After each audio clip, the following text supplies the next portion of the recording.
सोनपुर कहकर एक गांव में नरेश नामक एक गरीब कुम्हार रहा करता था, जो अपने हाथों से सुंदर सुंदर मटके तैयार करता और उन्हें सजाकर बाजार में जाकर बेचता। मटके ले लो मटके, सुंदर सुंदर मटके। ये ऐसे घड़े हैं जिनमें पानी इतना ठंडा और शुद्ध रहेगा कि आप हर रोग से मुक्त हो जाओगे। मटके ले लो मटके। वाह वाह, ये तो बहुत ही सुंदर सजावट वाले मटके हैं। हमका दो दे दो।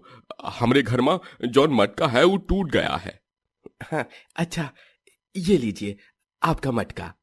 अरे नरेश, जरा दो छोटे छोटे मटके तो देना। वो कांच की छोटी छोटी बिंदियों से सजाए हुए एकदम बढ़िया मटके बनाते हो यार तुम। एकदम सही कहते है ई पनवाड़ी। ई के दुकनवा में भी एक ठो ऐसन घड़ा रख देऊ तो हार मटका बहुत ही खराब होई गवा है। हाँ काका, मैं मेरे पान की दुकान के लिए ही ले रहा हूँ ये। नरेश के बनाए मटकों की सभी प्रशंसा करते रहते और खूब खरीदी भी होती है। नरेश का इस दुनिया में कोई नहीं था। वो अकेले ही रहता और अकेले ही अपना पेट पालता। नरेश बहुत बड़ा पूजा पाठी होता है। वो दिन रात माता रानी का नाम जपता रहता और उनकी पूजा आराधना करता। सांझ हो गई है, चलो दिया प्रज्वलित कर देता हूँ। जय हो अम्बे मैया की। एक दिन नरेश जब अपनी रेहड़ी को चलाते हुए एक सड़क से गुजर रहा होता है, तब अचानक से एक बड़ी ट्रक सामने से आती है और वो उसकी रेहड़ी को ठोकते हुए जाती है, जिसके कारण उसके सारे मटके टूटकर बर्बाद हो जाते हैं और नरेश भी उस धक्के से नीचे गिरता है और उसके हाथ पर एक बड़ा सा विशाल पत्थर गिर जाता है। मेरा हाथ। नरेश जैसे तैसे साहस और हिम्मत जुटाकर उठता है और तुरंत डॉक्टर के पास जाता है। डॉक्टर उसके हाथ पर पट्टी बांधता है और कहता है, नरेश, तुम्हारे हाथ की हड्डियां तो टूट चुकी हैं, जिसकी वजह से तुम्हारा हाथ फ्रैक्चर हो गया है और अब तुम्हारा हाथ कभी काम नहीं कर पाएगा, क्योंकि उन हड्डियों को जोड़ना मुश्किल ही नहीं नामुमकिन है। क्या? ये आप क्या कह रहे हैं डॉक्टर साहब? मेरी रोजी रोटी मेरे हाथों के कारण ही चलती है। मैं एक कुम्हार हूं और एक कुम्हार के लिए सबसे महत्वपूर्ण उसके हाथ ही होते हैं। अगर वही नहीं रहे तो फिर मैं मटके कैसे बना पाऊंगा? वो तो अब मैं नहीं बता सकता नरेश। तुम कोई और नौकरी देख लो जिसमें हाथ से कोई काम ना हो। अब और कर ही क्या सकते हैं। बेचारा नरेश हताश होकर अपना फ्रैक्चर्ड हाथ लिए वहां से निकल जाता है। चलते चलते उसे रास्ते में देवी माँ का एक मंदिर दिखता है। वो उसमें जाता है और देवी माँ को प्रणाम करते हुए प्रार्थना करता है। हे देवी माँ, आप तो जगदम्बा हो, सृष्टि की निर्माता हो। हे पहाड़ों वाली, हे जोता वाली, हे मेहरा वाले, मेरे संकटों को दूर कर दो। ये कैसी अनहोनी आन पड़ी है मेरे जीवन में। अब मैं कैसे जीऊंगा एक टूटे हुए हाथ के साथ? बताइए माता रानी। नवरात्रि का पावन पर्व आता है और तभी पूरे गांव में जगमगाहट फैल जाती है। गांव में हर गली मोहल्ले में दुर्गा पूजा के पंडाल और गरबा नृत्य का आयोजन किया जाता है और नरेश भी पूरी भक्ति भाव से माता रानी की पूजा करता है। आज से नवरात्रि शुरू हो चुकी हैं। मेरी माता रानी जरूर मेरी पीड़ा का मार्ग देंगी। मुझे उन पर पूरा भरोसा है। नरेश अपने एक हाथ से जैसे तैसे एक मटके को सजाता है और उससे घट स्थापना करता है और वो 9 दिन का व्रत भी रखता है, जिसमें वो सिर्फ लौंग के सहारे रहता है और ना तो जल धारण करता है ना ही भोजन। सुबह शाम माता रानी के आगे बैठकर उनके भक्ति गीत गाता है और एक हाथ से ही सारा काम करता है। चलो, अब बाकी की पूजा पाठ तो हो गई।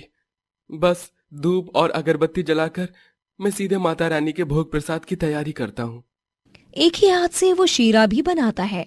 उसके पास के सारे पैसे खत्म हो जाते हैं और कन्या पूजन के वक्त वो चिंता में पड़ जाता है। मेरे पास जितने भी बचे कुचे पैसे थे सब खत्म हो गए। अब मैं क्या करूं? कैसे बनाऊंगा कन्याओं का भोजन? कैसे करूंगा कन्या पूजन? तभी नरेश को अपनी अलमारी में एक बक्सा मिलता है जिसमें उसने पैसे इकट्ठे कर रखे थे। अरे, ये पैसे तो मैंने कई साल पहले इकट्ठा कर रखे थे। चलो अच्छा है, मुसीबत के दौरान माता रानी ने मदद कर ही दी।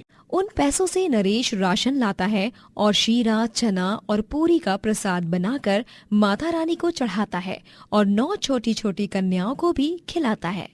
काका, खाना बहुत ही स्वादिष्ट है। आपने एक हाथ से कैसे बनाया? हाँ नरेश चाचा, बताइए ना। बच्चियों, जब मन में भरपूर श्रद्धा और विश्वास हो तो अपने आप सारे काम हो जाते हैं, फिर चाहे कितनी भी कठिनाइयां क्यों ना हो। नरेश कन्या पूजन करता है और उनकी कन्याओं के पैरों को छूकर उनका आशीर्वाद लेता है और फिर इस तरह वो नवरात्रि की पूजा पूरी करता है। नवरात्रि के पूरे होते ही नरेश पूरे गांव में नौकरी की तलाश करता है। कई जगहों पर जाने के बावजूद भी उसे नौकरी नहीं मिलती। नहीं नहीं, हम तुम्हें नौकरी नहीं दे सकते। अरे तुम क्या काम करोगे अपने इस अपाहिज हाथ से? हाँ, पहले जाकर अपना हाथ ठीक कराओ और फिर अपनी बैंगन जैसी शक्ल लेकर नौकरी ढूंढो। ना जाने कहां कहां से मुंह उठाकर चले आते हैं ऐसे लोग। चलो जाओ यहां से अब। लेकिन मालिक मेरी बात तो सुनिए मालिक। वो सेठ नरेश के मुंह पर अपनी दुकान का दरवाजा बंद करता है। ऐसे ही सब लोग नरेश को उसके टूटे हुए हाथ के कारण नौकरी पर नहीं रखते। बेचारा उदास नरेश एक पेड़ की छाया में बैठकर रोता है। माता रानी, ये क्या हो रहा है मेरे जीवन में? मुझे ज्यादा कुछ नहीं चाहिए, मैं कोई शानो शौकत भी नहीं मांग रहा हूँ आपसे। मुझे बस ऐसी नौकरी लगवा दो जिसमें मेरे टूटे हुए हाथ के बावजूद भी मैं सही से काम कर सकूं।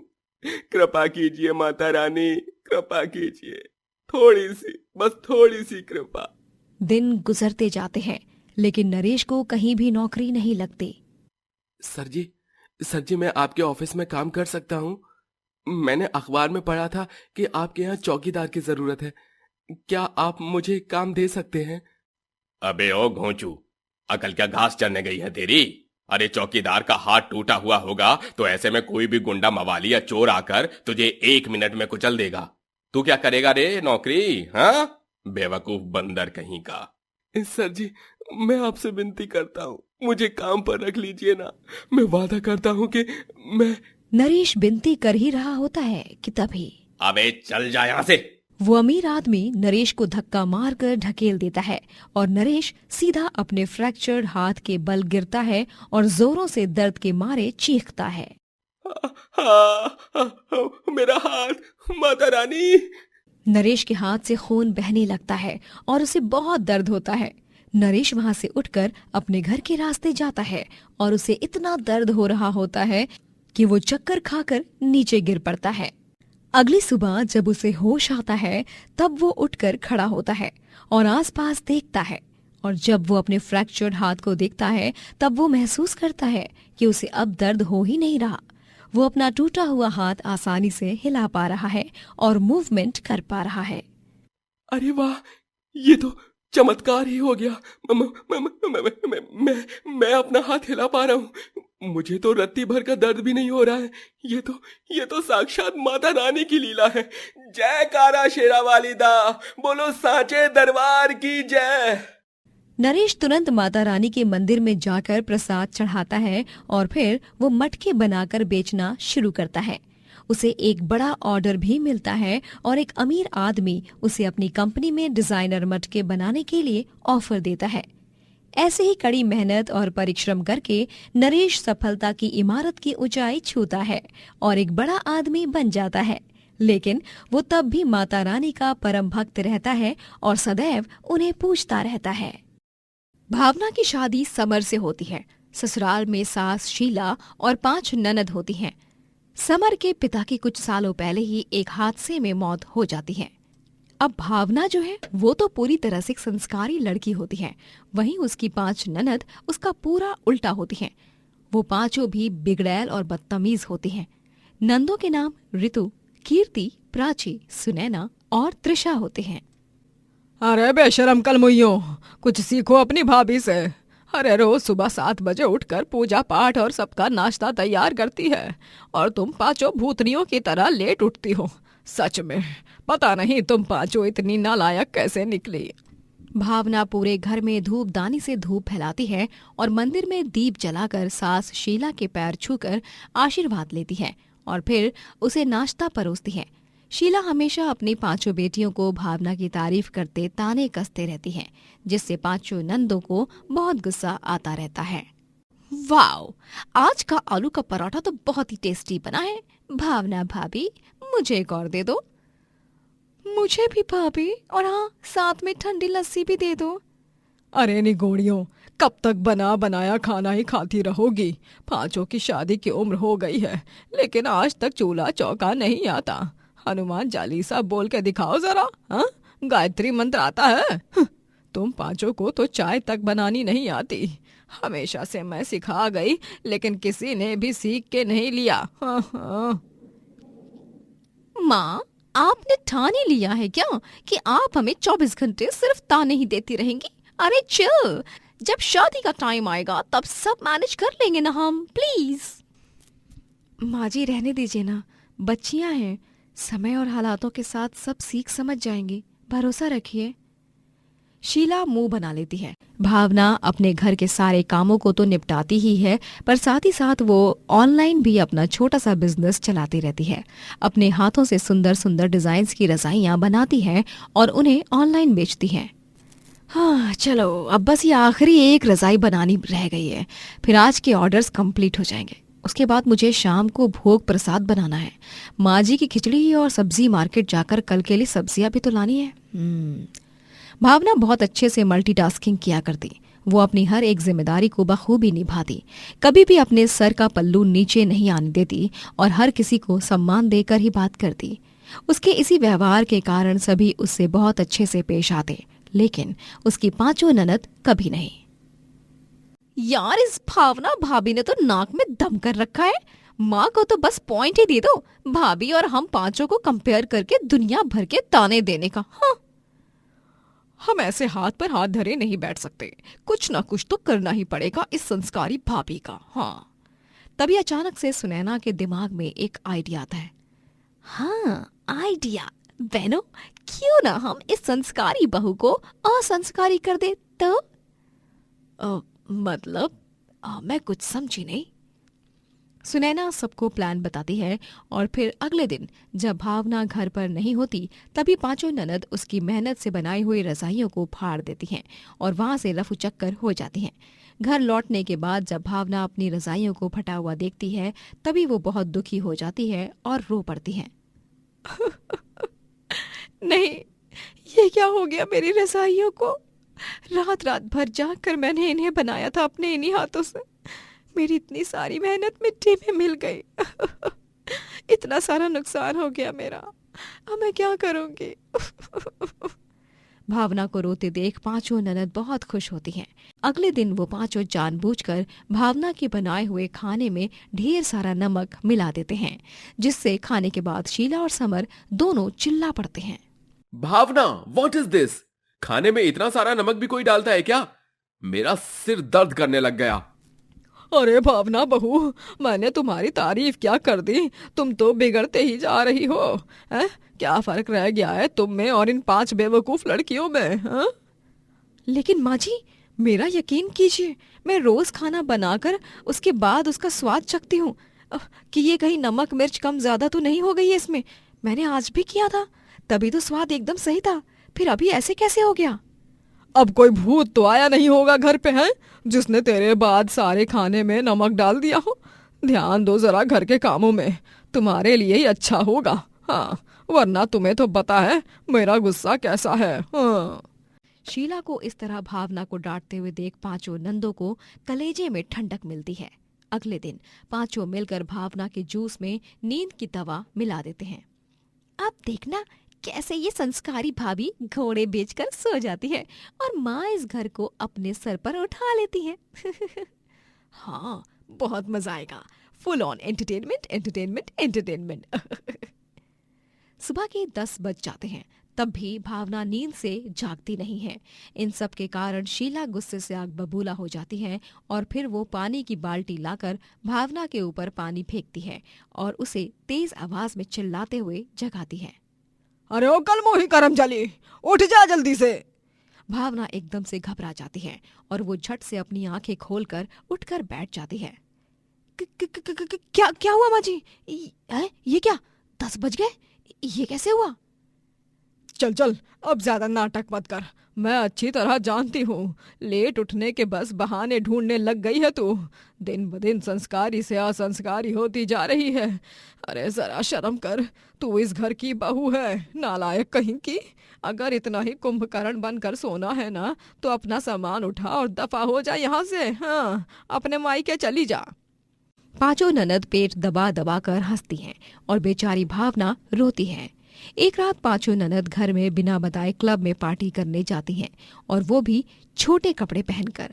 वहीं देर रात 11 बजे क्लब से आते समय उन्हें कुछ गुंडे घेर लेते हैं और उनके इर्द गिर्द बाइक घुमाने लगते हैं। ओ हसीना जुल्फों वाले, जरा हमें भी देख लो। अरे अपना नंबर दे दो या फिर बैठ जाओ हमारी बाइक पर, जन्नत दिखाएंगे तुम्हें कसम से। गुंडों को देखकर पांचों ननद बहुत घबरा जाती हैं। तभी घर की खिड़की से भावना ये सब देख लेती है और वो बम्बू लेकर वहां जाती है और गुस्से से गुंडों को देखकर चिल्लाती है, तुम्हारी हिम्मत कैसे हुई मेरी पांचों नंदों की तरफ आंख उठाकर देखने की? आज तो मैं तुम्हारी हड्डी पसली एक करके ही रहूंगी। भावना उन गुंडों को बम्बू से बहुत पीटती है और फिर वो हाथ जोड़कर भावना से माफी मांगते हैं और वहां से भाग जाते हैं। ये सब देखकर पांचों नंदों को अपनी गलतियों पर काफी शर्मिंदगी महसूस होती है और वो पांचों भावना को गले लगाकर रोते हुए उससे माफी मांगती हैं। हमें माफ कर दो भाभी, हमने हमेशा आपको गलत समझा, आपको चोट पहुंचाई, लेकिन आपने आज सच में अपना साफ दिल और अपने अच्छे संस्कार साबित कर दिए। सॉरी भाभी, we love you a lot. हम पांचों भी दुनिया की लकी ननद हैं क्योंकि हमारे पास आप जैसी भाभी है। सॉरी भाभी, सॉरी माय डियर भाभी। बस बस रुलाओगी क्या? अब चलो, तुम पांचों का फेवरेट हॉट चॉकलेट बनाया है मैंने। और इस तरह पांचों ननद और भाभी का रिश्ता ठीक हो जाता है और सभी प्यार से एक साथ रहने लगते हैं। सलोनी और प्रतीक दोनों भी एक दूसरे से बहुत प्यार करते हैं और जब दोनों का रोका होता है तभी उस दिन। सलोनी, मेरे घर पर सभी खाने के बहुत ज्यादा शौकीन हैं, स्पेशली मेरी मम्मी। इसीलिए वो तुमसे कुछ पूछे या ना पूछे, लेकिन एक सवाल तो 100% जरूर पूछेंगी कि तुम्हें खाना बनाना आता है कि नहीं। फिर तुम कहना कि हाँ, मुझे तो सारा खाना बनाना आता है आंटी जी। क्या पगला गए हो क्या तुम प्रतीक? मुझे तो ढंग की चाय तक बनानी नहीं आती और तुम खाना बनाने की बात कर रहे हो? यार, मुझे शादी तय होने के पहले ही हार्ट अटैक मत दिलाओ। फिर रेडी रहो लंबी जुदाई के लिए और अपने फोन में सैड सॉन्ग्स की एक बड़ी सी प्लेलिस्ट भी बना लो, क्योंकि अगर तुमने नहीं कहा तो हमारा रिश्ता फिक्स नहीं होगा। प्लीज प्लीज सलोनी, हमारे प्यार के लिए हाँ बोल दो ना। अच्छा, ओके ओके, ठीक है। प्रतीक की माँ उषा जब सलोनी से पूछती है, तो सलोनी बिटिया, तुम्हें चूल्हा चौका करना तो आता है ना, या वो भी नहीं? तभी सलोनी की माँ सुरेखा बीच में आती है और कहती है, वो जी उषा जी, दरअसल मेरी बेटी ना आज तक बहुत सारी डिशेस पकाऊंगी मैं। हाँ हाँ, मैं तो कॉलेज में कुकरी सब्जेक्ट में टॉपर भी थी। एकदम फैंटास्टिक खाना बनाती हूँ आंटी जी, बाय गॉड। वाह वाह वाह, बहुत खूब। चलो, हमें तो इसी बात का डर सता रहा था कि कहीं सलोनी को खाना बनाना आता है कि नहीं। पर वो क्या कहते हैं, ये तो सेब निकली सेब। सेब तो एक फल होता है मम्मी, आप शायद शेफ कहना चाहती हो। हाँ हाँ, शेफ सलोनी तो, हाँ हाँ शेफ। सलोनी की ये सारी बात सुनकर सुरेखा हैरान रह जाती है। उषा रिश्ते के लिए हाँ कहती है और फिर प्रतीक और सलोनी की शादी हो जाती है। ससुराल में सास उषा, ससुर ओमकार नाथ, जेठ मोहित और जेठानी विशाखा होते हैं। पूरा परिवार साथ बैठा होता है। बहू सलोनी की अब पहली रसोई की रस्म का समय आता है। सलोनी बहू, आज तुम्हारी पहली रसोई है। पहली रसोई में कोई भी भूल चूक नहीं होनी चाहिए। अच्छा अच्छा स्वादिष्ट खाना बनाओ और सबसे पहले मंदिर में भगवान जी की मूर्ति के सामने भोग लगाना, फिर हम सबको परोसना, ठीक है? ठीक है माँ जी। जाओ, अब रसोई में जाकर चूल्हे के आगे तिलक लगाओ और हाथ जोड़कर माँ अन्नपूर्णा का नाम लो और शुरू करो अपनी रस्म। आओ सलोनी, मैं तुम्हें कौन सी चीज कहाँ है वो सब बता देती हूँ। ऑल द बेस्ट सलोनी। तुम्हारी तो ऐसी की तैसी प्रतीक, तुम्हारी वजह से ही मैं बुरी तरह फंस गई हूँ यहाँ। माता रानी बचा लो, आज तो मेरी बैंड बजने वाली है। सलोनी बहुत डर जाती है। वो कांपने लगती है और जैसे तैसे रसोई में कदम रखती है। जेठानी विशाखा सलोनी को सारे सामान में से क्या कहाँ रखना है, कहाँ पर क्या रखा है, सब ठीक से बता देती है और फिर चली जाती है। अब सलोनी अकेले ही रसोई में रह जाती है। ओफो, इतना टेंशन और इतना डर तो मुझे अपने एग्जाम के दिन भी नहीं लगा था जितना आज इस पहली रसोई की रस्म में लग रहा है। पता नहीं किस निर्दय इंसान ने इन्वेंट की थी ये डिफिकल्ट वाली रस्म। अब मैं क्या करूं? मुझे तो बस गैस ऑन करना आता है और वो भी घर से सीख कर आई हूँ। सलोनी टेंशन में पड़ जाती है। प्रतीक चाहकर भी उसकी मदद नहीं कर पाता है। सलोनी गैस के आगे तिलक लगाती है और पूजा करके माँ अन्नपूर्णा का नाम लेकर गैस ऑन करती है और फिर अपनी माँ सुरेखा को वीडियो कॉल करती है और सारी बात बताती है। तभी क्यों रोके के दिन तो बहुत शेफ बन रही थी ना, हाँ, अपनी सास के सामने। अब क्यों फोन लगाया है मुझे? अरे मेकअप और हेयर स्टाइल करना तो अगर यूट्यूब से सीख सकती है तो खाना बनाना भी सीख सकती है ना। जा, अब यूट्यूब ही तेरा सहारा है, समझी? मम्मी रुको ना। सुरेखा वीडियो कॉल कट कर देती है और सलोनी अपना सर पकड़ लेती है। लगता है यही सही होगा। मैं यूट्यूब पर ही वीडियोस देख देख कर कुछ ना कुछ बना लेती हूँ। वैसे भी यूट्यूब पर तो लाखों और करोड़ों कुकिंग चैनल्स हैं। हाँ, सलोनी यूट्यूब पर कुकिंग वीडियोस देखने लगती है। तभी वहां पर सास उषा आती है और सलोनी को फोन पर वीडियो देखते हुए पकड़ लेती है और उषा फोन खींचते हुए कहती है, अरे कल मुहे हैं, आधा घंटा बीत गया लेकिन अब तक तूने एक पदार्थ तक नहीं बनाया। और ये क्या, ये मोबाइल में वीडियो देख देख कर क्यों बनाना चाहती है तू खाना? है तू तो खुद को एक सेब मेरा मतलब है शेफ मानती है ना? तो वो बाजी मैंने ना मैंने सोचा कि क्यों ना कोई नई रेसिपी बना दी जाए और आप सबका दिल खुश कर लिया जाए। हाँ। अरे मेरी प्यारी नई नवेली बहू, इतना भी प्यार मत बरसा। सूखी सब्जी रोटी भी बनाएगी ना तो वो भी हम सब खुशी खुशी पेट भर के खा लेंगे। हाँ। उषा सलोनी का फोन लेकर चली जाती है और सलोनी बुरी तरह चिंता में पड़ जाती है। ओह, अब मैं क्या करूं? मुझे तो सब्जी रोटी तक बनानी नहीं आती। मेरी तो आज शामत आकर रहेगी। इस प्रतीक के बच्चे को तो मैं बाद में देख लूंगी, पहले इस रस्म से तो निपट लूं। सलोनी अब सोच में पड़ जाती है कि वो आखिर खाना बनाए तो कैसे बनाए। मैथ्स का सम देखकर भी इतने रोंगटे खड़े नहीं हुए जितना इस रसोई को देखकर मेरे रोंगटे खड़े हो रहे आज। एक काम करती हूँ, मैं जेठानी जी को बोलती हूँ, शायद वो थोड़ी सी हेल्प कर दे मेरी। हाँ, ये सही रहेगा। सलोनी अब अपनी जेठानी विशाखा को बुलाती है मदद के लिए, लेकिन तभी ससुर ओमकार नाथ उसे रोक देते हैं और कहते हैं, रुको विशाखा बहू, तुम सलोनी बहू की हरगिज मदद नहीं करोगी। ये उसकी पहली रसोई की रस्म है और ये उसे अकेले ही करनी होगी। सलोनी उदास होकर रसोई में चली आती है। ये पापा जी भी ना, सच में। खैर अब मेरे पास कोई ऑप्शन नहीं बचा है और अब मुझे सारा खाना खुद ही अकेले करना होगा। फिर चाहे उसे खाने के बाद किसी को गैस हो, कब्ज हो, उल्टी हो या कोई गश खाकर गिर पड़े। हाँ। सलोनी जैसे तैसे सारा खाना बना लेती है, लेकिन फीकी दाल, कड़वे पराठे, अलग अलग आकार की रोटियां, बेस्वाद सब्जी और हद से ज्यादा नमक वाले चावल खाकर भी ससुराल वाले खुश होते हैं। ये लो सलोनी बहू, तुम्हारा शगुन। ये लो, मेरी तरफ से भी तुम्हारे लिए शगुन।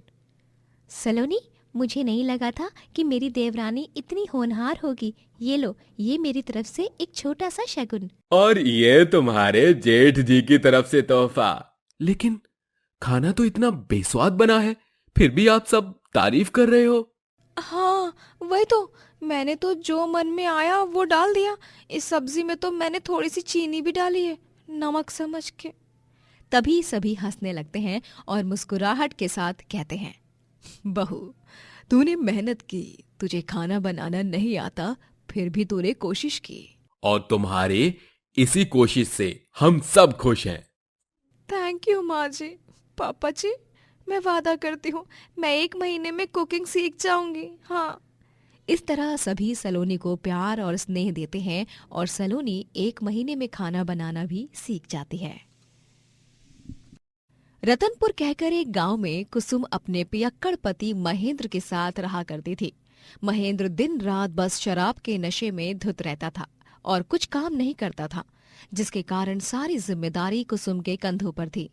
कुसुम बहुत अच्छा खाना बनाती थी और वो खाना बनाकर टिफिन में पैक करके लोगों को बेचती। टिफिन सर्विस के जरिए कुसुम जैसे तैसे खर्चे निपटाती, लेकिन क्रूर महेंद्र फिर भी कुसुम से लड़ाई करता। मुझे पैसे दे, हाँ मुझे शराब पीनी है, ठेके पे सब मेरा इंतजार कर रहे हैं। अब पैसे देती है कि नहीं कि तुझे एक तू लगा के। जिंदगी बर्बाद करके रख दी है तुमने। पता नहीं कौन सी मनहूस घड़ी थी वो जब मैंने तुम जैसे हैवान से शादी की। अरे जिंदगी बर्बाद तो तूने की है, वो भी मेरी। महेंद्र के झगड़ों से बचने के लिए कुसुम उसे पैसे दे देती और वो उन सारे पैसों को शराब और जुए में उड़ा देता। बेचारी कुसुम दिन रात गैस के आगे खड़े रहकर खाना बनाती और कड़ी मेहनत करके पैसे कमाती, फिर भी महेंद्र को उसकी कीमत नहीं होती। कुसुम के खाने में सभी ग्राहकों को उसके हाथ के बने छोले कुलचे बड़े पसंद होते। धन्यवाद कुसुम जी, आपके हाथ के छोले कुलचे तो मेरे ऑफिस में भी फेमस हो गए हैं। अभी तो ओ जी साडे पंजाबी विच भी इन्ने बढ़िया छोले कुलचे नहीं बनते जी। ओ जिन्ने बढ़िया तुसी बनाते हो कुसुम बेन जी, ओ जी दिल खुश कर देता। ओए बल्ले बल्ले, ओ शाबा शाबा, ओ बल्ले बल्ले, ओ शाबा शाबा। धन्यवाद। ये लीजिए आपका टिफिन और ये आपका। अच्छा चलिए अब आप लोग यहाँ से चले जाइए। वो क्या है ना, फिर मेरे पति शराब पीकर आएंगे और आप ग्राहकों को यूं दरवाजे पर देखकर और भी गुस्सा हो जाएंगे। ग्राहक वहां से चले जाते हैं। महेंद्र दारू की बोतल को सर पे रखकर हिलते डुलते हुए नाचते गाते घर आता है। दारू पी के डांस करे डांस करे डांस करे, खुल के रोमांस करे डांस करे डांस करे, हा हा हा। अरे नशे से चढ़ गए, ओए पतंग से लड़ गए। ओए कुसुम मुझे और पैसे देना। अरे मुझे आज महंगी वाली दारू पीने का मन कर रहा है, देना पैसे। तुम्हारा दिमाग खराब हो गया है क्या? यहाँ खाना पकाते हुए, लोगों के टिफिन बनाते हुए दिन में 50 बार मेरा हाथ जलता है, फिर भी मैं मेहनत करती रहती हूँ। और तुम हो कि चुटकी में मेरे पैसे उड़ा देते हो। हाँ नहीं, मैं तुम्हें पैसे नहीं दूंगी, वो मेरी मेहनत के पैसे हैं। महेंद्र गुस्से से आग बबूला हो जाता है और वो गैस को उठाकर नीचे जोर से पटकता है और सारा रसोई का सामान यहाँ से वहां फेंक देता है। ये ले मेहनत मेहनत मेहनत। अरे तेल लेने गई तेरी मेहनत। ये तुमने क्या कर दिया? इन सब की वजह से तुम्हारा भी पेट पलता था। अब मैं क्या करूंगी? कैसे कमाऊंगी?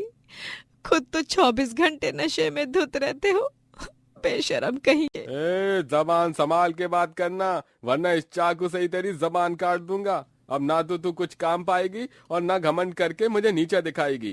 अरे तुझे क्या नीचा दिखाऊं रे? हाँ, तू है क्या पियक्कड़ कहीं का, निकम्मा निगोड़ा? तेरी तो।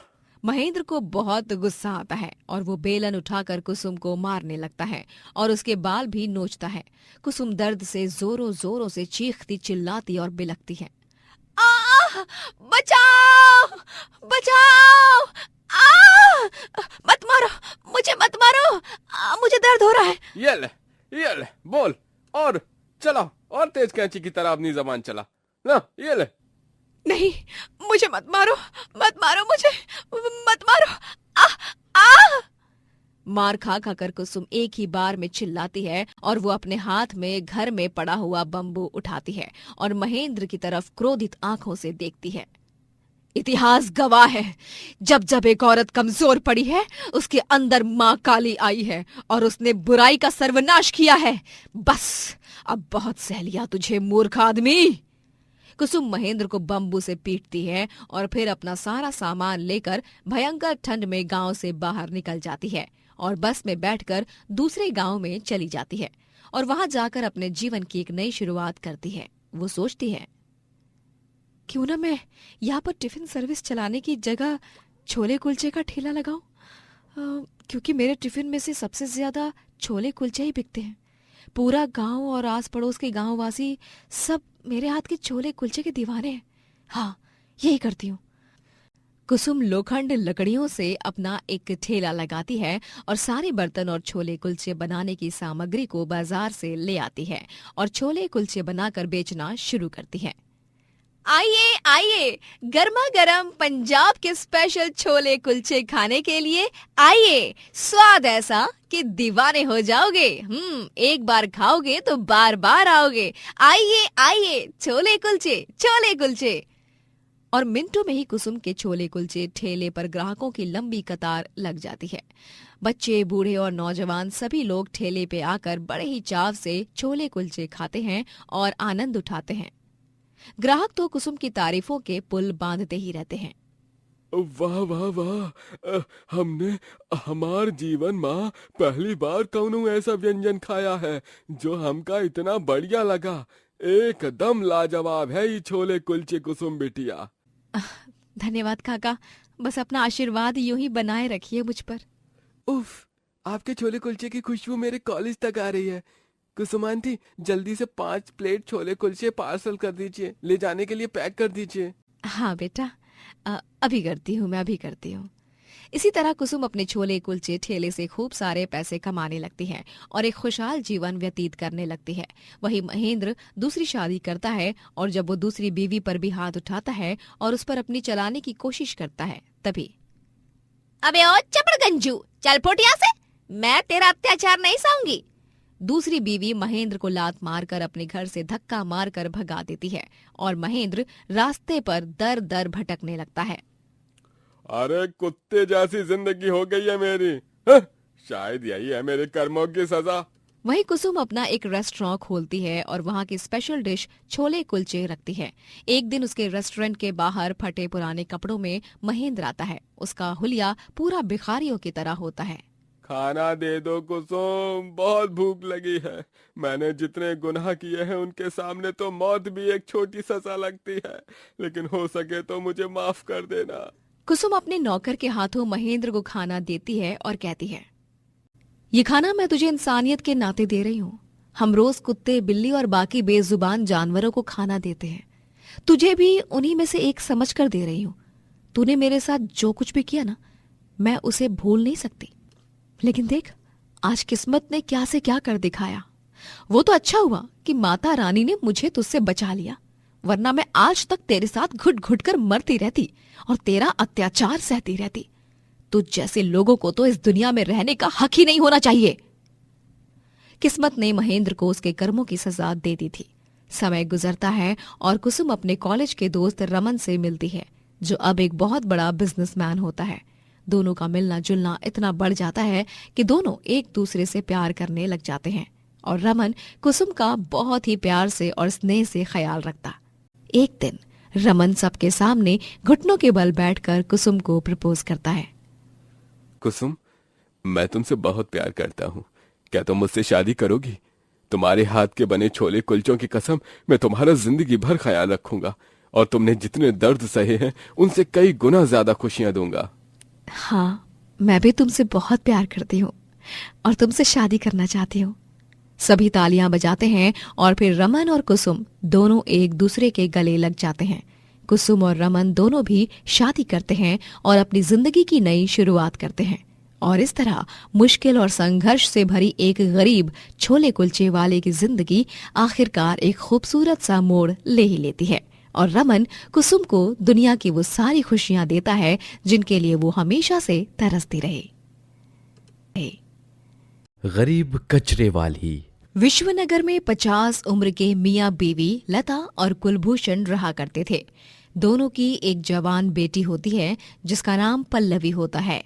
कुलभूषण की एक अगरबत्ती की छोटी सी दुकान होती है जिसके जरिए वो अपना और अपने परिवार का पेट भर पाता। वो तीनों भी रात भर जागकर अगरबत्ती बनाते, काफी मेहनत करते। पल्लवी बिटिया, तू सो जा, आप काफी रात हो गई है, तेरी आंखें जलने लग जाएंगी अगर तू नहीं सोई तो। नहीं माँ, आप दोनों के साथ में अगरबत्ती बनाना मुझे बहुत अच्छा लगता है। थकान वकान कुछ महसूस नहीं होती। भगवान जी की सौगंध। हम सच में बहुत भाग्यशाली हैं। पल्लवी अपने माँ पापा से भरपूर प्रेम करती थी। उसके लिए लता और कुलभूषण ही उसकी दुनिया थे। लेकिन एक दिन अचानक से जब लता और कुलभूषण दोनों रोड क्रॉस कर रहे होते हैं, तभी एक बस उनके सामने से तेज रफ्तार के साथ आती है और उन दोनों को कुचल देती है। लता और कुलभूषण बुरी तरह घायल हो जाते हैं और दोनों की वहीं पर मृत्यु हो जाती है। कुलभूषण और लता की मृत्यु के बाद पल्लवी की तो मानो दुनिया ही उजड़ गई थी। रो रो कर उसका बुरा हाल हो चुका था। माँ, पापा, आप दोनों क्यों चले गए अपनी बिटिया को छोड़कर? हाँ, अब मैं क्या करूंगी? मेरा तो इस दुनिया में आप दोनों के अलावा और कोई नहीं है। माँ, पापा। पल्लवी बिलक बिलक कर रोती है। कुलभूषण और लता के जाने के बाद उनकी अगरबत्ती की दुकान को तोड़ा जाता है और वहां पर एक अमीर आदमी उस जमीन को खरीदकर एक होटल बनवाने लग जाता है। पल्लवी उस अमीर आदमी के पास जाकर कहती है, ओ काले चश्मे वाले भाई साहब, आपने ऐसा क्यों किया? मेरी दुकान, मेरे पापा की दुकान, वो मेरे पापा की आखिरी निशानी थी और आपने उसे तोड़ दिया। ये आपने अच्छा नहीं किया। अरे चल चल, सुबह सवेरे दिमाग खराब मत कर। पता नहीं कहां कहां से आ जाते हैं ये फटीचर गरीब लोग। सिक्योरिटी गार्ड्स पल्लवी को वहां से धक्के मारकर बाहर निकाल देते हैं। अब बेचारी पल्लवी के पास कमाने का कोई साधन नहीं था। ठीक से पढ़ाई भी पूरी नहीं हुई थी। अब मैं क्या करूं? मेरी तो पढ़ाई भी अधूरी रह गई। बिना शिक्षा के, पढ़ाई के मैं कहीं पर नौकरी करने भी नहीं जा सकती। मेरी उम्र भी इतनी नहीं है। अपना पेट भरने के लिए क्या करूं मैं? पल्लवी फिर भी कई जगह जाकर काम ढूंढती है, जैसे फैक्ट्री, मिल, बाजार, बनिए की दुकान, लेकिन उसे कोई भी काम पर नहीं रखता। गरीबी से तंग आकर पल्लवी को बहुत परेशानी होने लगती है। उसके घर के मालिक आकर चिल्लाता है, ए लड़की, घर का बिजली का बिल कभी भरेगी? हाँ, अगले जन्म में? बहुत हो गया तेरा नाटक। चल अभी के अभी इस घर को खाली कर और यहाँ से निकल जा। अपना बोरिया बिस्तर बांध। ऐसा मत करो घर के मालिक, मैं कहाँ जाऊंगी ऐसी हालत में, बताइए। क्रूर घर मालिक बहुत ही बेरहमी से पल्लवी का सारा सामान उठाकर बाहर फेंकने लग जाता है और फिर वो पल्लवी का भी हाथ पकड़कर उसे घर के बाहर निकाल देता है। पल्लवी उसके हाथ पांव पकड़कर उससे बहुत विनती करती है। उसके बावजूद भी वो अपने फैसले से टस से मस्त नहीं होता। बेचारी पल्लवी अब एक झोपड़ी में रहने लगती है और ना चाहते हुए भी उसे मजबूरी के चलते कचरा बीनना पड़ता है। वो एक झोला लेकर रोज सुबह कचरा उठाने निकल पड़ती। प्लास्टिक की बोतल, फेंके हुए सामान, टूटी फूटी चीजें और बाकी का कचरा अपने झोले में भरती और उसे कबाड़ी वाले के पास जाकर बेचती और जितने पैसे मिलते उससे कुछ खा लेती और फिर से अपनी झोपड़ी में चली जाती। एक दिन वो जब नुक्कड़ पर कचरा बीन रही होती है, तभी उसकी सहेलियां उसे देख लेती हैं और वो सभी उस पर हंसती हैं, जिससे उसे बहुत बुरा लगता है। ये देखो, ये तो पल्लवी है ना। हाय रे, क्या हाल हो गया है। देखो बेचारी का, माँ बाप क्या चले गए, ये तो बुरी तरह सड़क पर ही आ गई। वही तो, इसीलिए कचरा बीन कर अपना गुजारा कर रही है। पल्लवी की आंखें नम हो जाती हैं और वो वहां से रोते हुए चली जाती है। इस पूरे हादसे को एक हैंडसम नौजवान ने देख लिया होता है, जिसका नाम शौर्य होता है। शौर्य एक यूट्यूब व्लॉगर होता है। सो सैड, बेचारी लड़की। ये लड़कियां कह रही थी कि इसकी लाइफ पहले ऐसी नहीं थी। इसके मॉम डैड के जाने के बाद ये कचरा उठाने लगी है। मुझे इस बेचारी की स्टोरी को दुनिया के सामने लाना होगा। शौर्य आसपास के लोगों से पल्लवी के बारे में और जानकारी प्राप्त करता है और उसे बेचारी पल्लवी की पूरी कहानी सुनकर बहुत दुख होता है और उसकी भी आंखें भर आती हैं। भला किसी की लाइफ में इतना दुख, इतनी प्रॉब्लम्स एक साथ कैसे आ सकती हैं? पल्लवी लास्ट ईयर की पढ़ाई कर रही थी, अब वो भी अधूरी रह गई है। बेचारी। शौर्य अगले दिन पल्लवी का कचरा बीनते हुए वीडियो रिकॉर्ड करता है और सोशल मीडिया और यूट्यूब पर उस वीडियो को पोस्ट करता है और साथ ही वो पूरी दुनिया को पल्लवी की कहानी भी बताता है सोशल मीडिया पर, जिसके बाद कुछ ही घंटों में पल्लवी वायरल हो जाती है और उसके वीडियो को मिलियंस में व्यूज और कमेंट्स मिलते हैं और उसके सपोर्ट में कई सारे लोग भी आते हैं। जब पल्लवी अगली सुबह कचरा बीनने निकलती है तभी मोहल्ले में सभी उसे देखकर मुस्कुराते हैं और कुछ लोग तो उसके साथ सेल्फी भी क्लिक करते हैं और बाद में जाकर पल्लवी को पता चलता है कि वो वायरल हो गई है। शौर्य आकर पल्लवी से हाथ मिलाता है।